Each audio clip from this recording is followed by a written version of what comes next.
Santhosh Narayanan AR Rahman அவர்களுக்கு பிறகு புதுசா ஒரு ட்ரை பண்ணியிருக்காரு மாரி செல்வராஜ் நிவாஸ் கே பிரசன்னாவோட. அண்ட் அது சக்சஸ்ஃபுல்லாகவும் அமைஞ்சிருக்கு அப்படின்னு தான் நான் நம்புறேன். கிராமத்துக்குள்ள இருக்க பிரச்சனையை தான் இவர் பேசுவாரு, சாதி அரசியல் பேசுறாரு அப்படின்ற விமர்சனங்கள் இவர் மேல இருந்தாலும் கூட இன்னைக்கு ஒரு இன்டர்நேஷனல் லெவல்ல இருக்கக்கூடிய ஒரு பிரச்சனையை முன் வச்சிருக்காரு அப்படின்னு தான் நான் இந்த திரைப்படத்தை பார்க்குறேன். த்ரூ அவுட் த ஃபிலிம் தான் ஒரு சிறந்த நடிகர் அப்படிங்கிறத ஒவ்வொரு திரைப்படத்திலையும் ஒவ்வொரு சீன்ஸ்லையும் எந்த கதைக்களமா இருந்தாலும் எந்த கதாபாத்திரமா இருந்தாலும் தான் ஒரு சிறந்த நடிகர் அப்படிங்கிறத நிரூபிச்சுக்கிட்டே இருக்காரு பசுபதி அப்படின்னு தான் சொல்லணும்.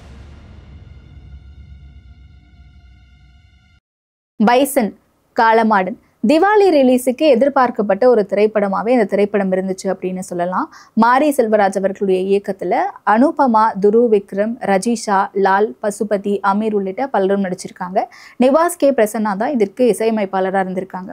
இயல்பாகவே மாரி செல்வராஜ் அவர்களுடைய திரைப்படம் அப்படின்னா அதில் ஒரு அரசியல் பேசப்பட்டிருக்கும் அப்படின்ட்டு எதிர்பார்ப்புகளோட காத்திருக்கக்கூடிய ஒரு கூட்டமும், இன்னொரு புறம் அரசியல் மட்டும்தான் பேசியிருக்காரு அப்படின்னு சொல்லிட்டு விமர்சனம் செய்யக்கூடிய ஒரு கூட்டமும் இருக்காங்க. இந்த திரைப்படத்தில் அரசியல் பேசப்பட்டிருக்கா அப்படின்னா பேசப்பட்டிருக்கு. ஆனால் இதற்கு முந்தைய திரைப்படங்களில் பேசின மாதிரி கர்ணன்லேயோ மாமன்னன்லேயோ ஒரு குறிப்பிட்ட வரம்பை சுற்றி அரசியல் அப்புறம் சமூக அந்த பாகுபாடுகள், காஸ்ட் டிஸ்கிரிமினேஷன் அப்படின்னு சொல்லிட்டு இதை மட்டும்தான் இந்த திரைப்படத்தில் பேசியிருக்காங்களா அப்படின்னு கேட்டால் கண்டிப்பாக கிடையாது. ஏன்னா ஒவ்வொரு செக்டாரில் இருக்கக்கூடிய அரசியலை மாரி செல்வராஜ் தன்னுடைய திரைப்படங்களில் காமிச்சிருக்காரு. முழுக்க முழுக்க கபடியை பற்றி, ஒரு ஸ்போர்ட் பற்றி, அந்த விளையாட்டுக்கு பின்னாடி இருக்கக்கூடிய ஒரு சமூக அரசியலாக இருக்கட்டும், இல்லை ஒரு காஸ்ட் அரசியலாக இருக்கட்டும், இது கண்டிப்பாக பேசப்பட்டிருக்கு. திரைப்படத்தினுடைய ஒன்லைன் அப்படின்னு பார்த்தோம்னா, ஒரு கபடி பிளேயர் அவருடைய ஆசை, வாழ்க்கை இப்படின்ட்டு முழுக்க முழுக்க கபடி மேலே அவ்வளவு ஆர்வத்தோடு இருக்க ஒரு நபர் தன்னுடைய புறச்சூழல் எப்படி இருக்கு, அந்த புறச்சூழலில் என்ன மாதிரியான டிஸ்கிரிமினேஷன் இருக்கு, அந்த டிஸ்கிரிமினேஷன்ஸ் எல்லாத்தையும் கடந்து அவர் கடைசியில் ஒரு நேஷனல் பிளேயர் ஆகணும்னு ஆசைப்படுறாரு. இந்த ஆசை நிறைவேறுதா இல்லையா, இதற்கு மத்தியில் இவர் கடந்து வந்த பாதை எப்படி இருக்கு, இந்த பாதையில் அவர் என்ன மாதிரியான டிஸ்கிரிமினேஷனை ஃபேஸ் பண்ணுறாரு, யாரெல்லாம் சந்திக்கிறாரு, என்ன மாதிரியான பிரச்சனைகள் வருது இவருக்கு அப்படிங்கிறதான் இந்த திரைப்படம் மொத்தமாகவும் இருக்குது. ஒரு 2 குரூப்புக்குள்ளே இல்லை ஒரு 2 கிளாஸ் ஆஃப் பீப்புளுக்குள்ளே நடக்கிற சமூக பிரச்சனையில் இவர் தன்னுடைய கோலை அச்சீவ் பண்ணாரா இல்லையா அப்படிங்கிறது தான் அந்த திரைப்படத்தினுடைய ஒரு ஒன்லைன் அப்படின்னு சொல்லலாம்.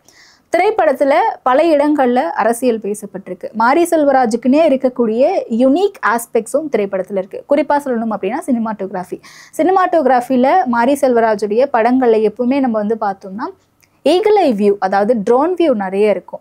மேலே ட்ரோன் ஷாட்ஸ் அப்படின்னு பார்க்கும்போது லேண்ட்ஸ்கேப்ஸும் அதிகமாக இருக்கும், ட்ரோன் ஷாட்ஸும் அதிகமாக இருக்கும். ஸோ அப்படி பார்க்கும்போது தன்னுடைய அந்த ஃப்ரேம்குள்ளேயே அவங்களுடைய வாழ்வியல் இதுதான், அவங்க இந்த மாதிரியான ஒரு சூழலில் தான் இருக்காங்க. அண்ட் அந்த சூழலில் என்ன மாதிரியான விஷயங்கள் அடங்கணும் அடங்கக்கூடாது அப்படிங்கிறதையும் அவரே முடிவு பண்ணிடுவார். ஸோ அப்படியே தன்னுடைய லேண்ட்ஸ்கேப்ஸ் மூலமாகவும் அந்த ட்ரோன் ஷாட்ஸ் மூலமாகவும் அந்த மக்கள் என்ன மாதிரியான வாழ்க்கையை வாழ்ந்துக்கிட்டு இருக்காங்க ஒரு கிராமத்தில் அப்படிங்கிறத ரொம்ப தெளிவாக காட்டுறாங்க. அண்ட் சினிமாட்டோகிராஃபி ஆப்வியஸாக சூப்பராகவே இருக்குது. அண்ட் மியூசிக்குமே இவ்வளவு நாள் எல்லாருமே சந்தோஷ் நாராயணன் மியூசிக்கில் தான் மாரி செல்வராஜத்தை பார்த்துருப்போம். அண்ட் ஆப்வியஸாக ஏஆர் ரஹ்மான் அவர்கள் மாமன்னனுக்கு பண்ணியிருந்தாங்க. பட் இதற்கு மத்தியில் சந்தோஷ் நாராயணன் மாரி செல்வராஜ் அந்த காம்போ ஒரு சூப்பரான ஹிட்டாக இருந்திருக்கு.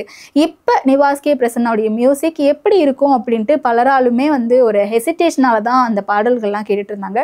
பட் ஆப்வியஸாக தியேட்டரில் கேட்கும்போது அது மியூசிக்காகவும் சரி இல்லை பிஜிஎம்மாகவும் சரி ரொம்பவே அருமையாக இருந்துச்சு. ஏன்னா முதல்ல வேடன் அவர்கள் தமிழ்ல ஒரு பாட்டு பாடி இருக்காரு, அதுவும் மாரி செல்வராஜ் திரைப்படத்துல அந்த கிராமிய பாடல் சார்ந்து அப்படின்னு பார்க்கும்போது அது ரொம்பவே கூஸ்பம்ஸ் ஆச்சு தியேட்டரில் எனக்கு கேட்கும்போது அப்படின்னு தான் சொல்லணும். ஸோ இந்த மாதிரி மியூசிக் எந்த இடத்துலையுமே திரைப்படத்தோட ஒட்டலை, இல்லை அந்த சீனுக்கு இது சரியாக இல்லை அப்படின்னு நம்ம சொல்ல முடியாது. ஏன்னா இதுக்கு முன்னாடி ரொம்ப ஒரு ஸ்லோவான ஒரு திரைப்படமாக வாழை மாதிரி நம்ம பார்த்தோன்னா ரொம்ப ஸ்லோவாக ரொம்ப எமோஷ்னலாக டச்சிங்காக இருக்கும். அந்த மாதிரி இந்த திரைப்படம் இருந்துச்சான்னு கேட்டால் கிடையாது. ஏன்னா அந்த திரைப்படத்துக்கான ஒரு மியூசிக்கை சந்தோஷ் நாராயணன் கொடுத்துருந்தாரு அப்படின்னு பார்த்தோம்னா அந்த மாதிரி இந்த திரைப்படத்துக்கு இந்த கதைக்களத்துக்கு ஏற்ற மாதிரியான ஒரு மியூசிக்கை தான் நிவாஸ் கே பிரசன்னா கொடுத்திருக்காரு. சந்தோஷ் நாராயணன் ஏஆர் ரஹ்மான் அவர்களுக்கு பிறகு புதுசா ஒரு ட்ரை பண்ணியிருக்காரு மாரி செல்வராஜ் நிவாஸ் கே பிரசன்னாவோட. அண்ட் அது சக்சஸ்ஃபுல்லாகவும் அமைஞ்சிருக்கு அப்படின்னு தான் நான் நம்புறேன். ஏன்னா பேக்ரவுண்ட் ஸ்கோர் பரபரப்பாக ஓடக்கூடிய இடத்துல எல்லாமே நம்மள அந்த பரபரப்புக்குள்ளேயே வச்சிருக்கு அப்படின்னு தான் சொல்லணும். ஸோ அது நம்மளால ரொம்ப ஈஸியாக கனெக்ட் பண்ண முடிகிற அளவுக்கு தான் மியூசிக் இருந்துச்சு. அண்ட் பிஜிஎம்மும் சரி. அதே மாதிரி கேரக்டர்ஸ் பார்த்தீங்கன்னா ஒவ்வொரு கேரக்டருமே ரொம்ப அருமையாக பண்ணியிருக்காங்க. ஸோ அனுபமாவுடைய கேரக்டர் பற்றி பேசும்போது ஏன் நான் முதல்ல அனுபமா பேசுகிறேன் அப்படின்னா பெரிய அளவில் கேரக்டர் கிடையாது, அவங்களுக்கு கொடுத்த ஒரு சின்ன ரோலை அவங்க சூப்பராக பண்ணியிருக்காங்க. அண்ட் ரச்சிஷா பற்றி பேசியாகணும் கண்டிப்பாக. துருவ் விக்ரமனுடைய அக்கா கேரக்டரில் பண்ணியிருக்காங்க, ரொம்ப சூப்பராக பண்ணியிருக்காங்க. நம்ம எப்படி வந்து கர்ணனில் அவங்களுடைய கேரக்டர் ரொம்ப குட்டியாக இருந்தாலுமே அதை அவங்க நேர்த்தியாக பண்ணியிருப்பாங்களோ அந்த மாதிரி த்ரூ அவுட் த ஃபிலிம் வந்து துருவ் விக்ரமனுடைய அக்காவா அந்த இமோஷன்ஸை கேரி பண்ணுறதா இருக்கட்டும், அந்த இடத்துல அவங்க எக்ஸ்பிரஸ் பண்ணுற விதமாக இருக்கட்டும், இது எல்லாமே ரொம்ப அருமையாக இருந்துச்சு. துருவ் விக்ரம் ஒரு இன்டர்வியூவில் சொல்லியிருப்பாரு, பைசன் தான் என்னுடைய முதல் திரைப்படம். அதுக்கு வந்து அவர் மேலே நிறைய விமர்சனங்களையும் பலரும் முன் வச்சாங்க. ஏன்னா இதுக்கு முன்னாடி நீங்கள் ஒரு 2 திரைப்படங்கள் பண்ணியிருக்கீங்க, அப்போ பைசன் தான் என்னுடைய முதல் படம் சொல்கிறது மூலமாக இதற்கு முன்னாடி உங்களை வச்சு இயக்கிய இயக்குநர்களை வந்து நீங்கள் அசிங்கப்படுத்துறீங்களா அப்படின்னு சொல்லிட்டு அதற்கு அவர் ஒரு அழகான பதில் சொல்லியிருப்பாரு. அந்த 2 திரைப்படமுமே வந்து ஒன்று ரீமேக்கு, இன்னொன்றுல என் அப்பா தான் கதாநாயகன். அப்படி இருக்கும்போது முழுக்க முழுக்க என்ன வச்சு ஒரு புது கதைக்களத்தில் ஒரு கதாநாயகனாக நான் நடிக்கிறேன் அப்படின்னா இதுதான் என்னுடைய முதல் திரைப்படம்ட்டு. அப்படித்தான் இந்த திரைப்படத்தில் துருவ் விக்ரமை நான் பார்த்தேன். ஆக்டிங்காக இருக்கட்டும், இல்லை துருவ் விக்ரமை முதல்ல அந்த ஒரு பெரிய ஸ்க்ரீனில் ஒரு புதிய கதைக்களத்தில் பார்க்குறோம் அப்படின்னும் போது அவருடைய ஆக்டிங்குமே ரொம்ப நேர்த்தியாக அழகாக இருந்துச்சு.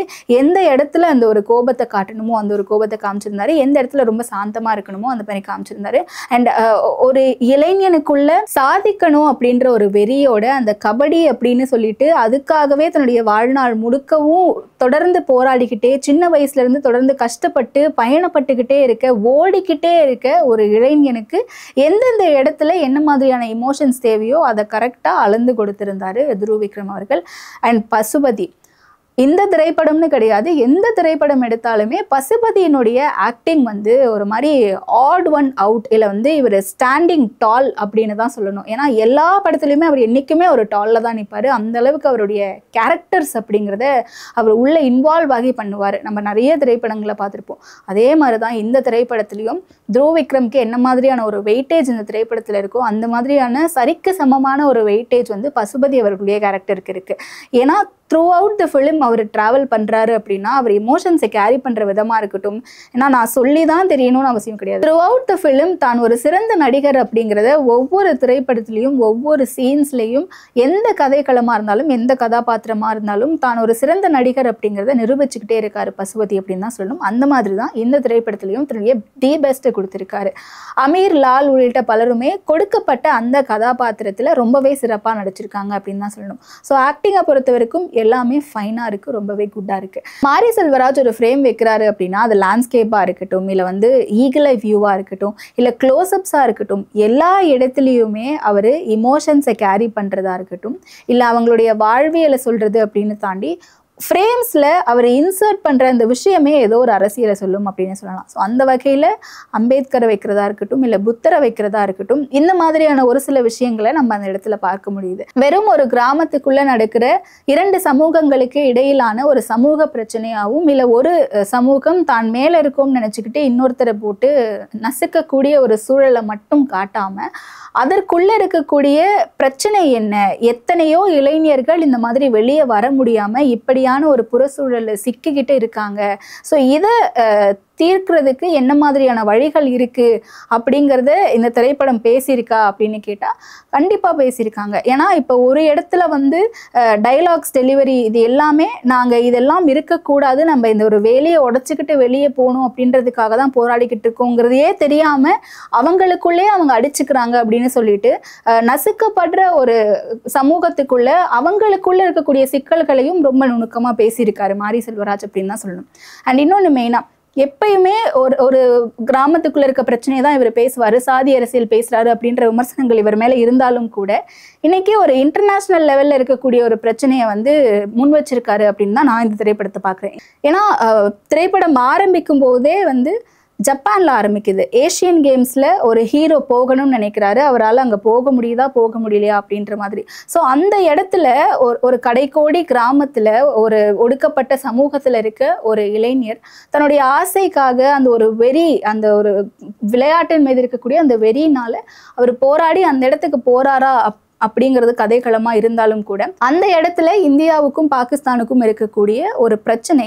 ஆனால் அது என்ன பிரச்சனைன்னு தெரியாமலே இவங்க எல்லாரும் அதை விளையாட்டுக்குள்ளே கொண்டு வந்து திணிக்கிறாங்க அப்படிங்கிறதா இருக்கட்டும். அண்ட் கடைசியில் பாகிஸ்தான் தோக்கணும் அப்படின்னு நம்ம நினச்சிக்கிட்டு இருக்கோம், ஆனால் அவன் ஒருத்தன் தான் இந்தியா ஜெயிக்கணும், நீங்கள் ஜெயிக்கணும், நான் ஜெயிக்கணும், நம்ம ஜெயிக்கணும் அப்படின்ட்டு வெறும் ஜெயிக்கிறதுக்காகவே விளையாடிக்கிட்டு இருக்கான் அப்படின்னு சொல்றதா இருக்கட்டும். அப்ப இங்க அடுத்தவனை தோக்கடிக்கணும் அப்படிங்கிறது இங்க யாருடைய நோக்கமும் இருக்கக்கூடாது அப்படின்ற மாதிரி சின்ன சின்ன விஷயங்களை ரொம்ப நுணுக்கமா அழகா சொல்லியிருக்காரு அப்படின்னு நினைக்கிறேன். ஏன்னா தொடர்ந்து நம்ம பார்த்துக்கிட்டே இருப்போம், இந்தியா பாகிஸ்தான் பிரச்சனைன்னு சொல்றாங்க, அது விளையாட்டு மைதானங்கள்ல நம்ம நிறைய பார்த்துருப்போம், கிரிக்கெட் ஸ்டேடியம்லாம். ஸோ அந்த மாதிரியான விஷயங்களையும் இதுல மாரி செல்வராஜ் ரொம்ப சின்னதா ஷார்ட்டா சிம்பிளா சொல்லிட்டு போயிருக்காரோ அப்படின்னு தான் நான் பார்க்குறேன்.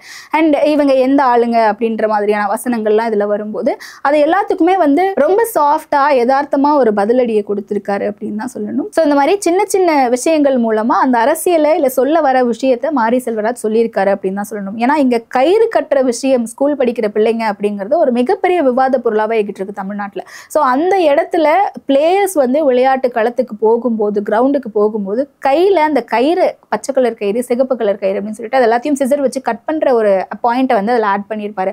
அந்த ஒரு சீனை பார்க்கும்போது ஒருவேளை இது சாதிய கயிர்கள், அது வந்து வெட்டி எரியப்படுது அப்படின்றதுக்காக அதை காமிச்சிருக்காரா, இல்லை விளையாட போகும்போது அது போட்டிருக்க கூடாது அப்படிங்கிறது ரூலா என்னன்னு நமக்கு தெரியல கபடியில். ஸோ அதுக்காக வெட்டி எறிகிறாரா அப்படிங்கிறது நமக்கு தெரியல. பட் அந்த சீனை பார்க்கும்போது அது ஒரு மேண்டேட்ரியான சீன், அந்த இடத்துல அது தேவைப்படுற ஒரு சீனாக தான் இருந்திருக்கு. ஸோ இது எதுவுமே தேவையில்லாமல் இன்சர்ட் பண்ணுறதுக்காக பண்ணாங்க அப்படின்னு எதுவுமே கிடையாது. அண்ட் டைலாக்ஸை பொறுத்த வரைக்கும் நீங்க எந்த ஆளுங்க அப்படின்னு கேட்கும்போது, சோத்த தானே திங்க வந்த, வேற எதையோ திங்க வந்த மாதிரி பேசிக்கிட்டு இருக்க அப்படின்னு சொல்லிட்டு அமீர் அவர்கள் சொல்ற டைலாக்கா இருக்கட்டும், இல்ல அதே அமீர் அவர்களே வேற ஒரு இடத்துல இங்க என்ன மாதிரி வேலையை உடைச்சு வெளியே வர்றது மட்டும் திமிரு கிடையாது, இங்க இருந்து எங்கேயோ போய் சாதிக்கணும்னு நினைக்கிறதுமே வந்து ஒரு வகையான திமிரு தான் அப்படின்னு சொல்றதா இருக்கட்டும். இல்ல லால் அவர்கள் இன்னொரு இடத்துல அவன் கிட்ட இருக்க விளையாட்டை தான் நான் பாக்குறேன், அவன் எந்த ஆளுன்னெலாம் நான் பார்க்கல அப்படின்னு சொல்றதா இருக்கட்டும். இது எல்லாமே தேவையான ஒரு விஷயமா இருக்கு.